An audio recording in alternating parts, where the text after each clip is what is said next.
Okay lang? Sige, bahala ka. Basta kung ano man ang gagawin mo, dapat may pakita nun sa akin ang tunay mong kakayahan.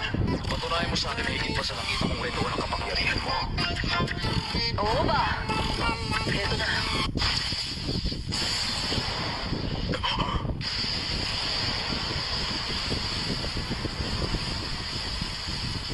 Tinransform niya ang aura niya sa kuryente.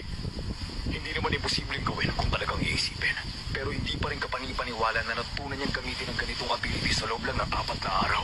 Ano? Kulang pa ba to sa'yo? Hindi, sapat na yan. Pasado ka na. Ayos!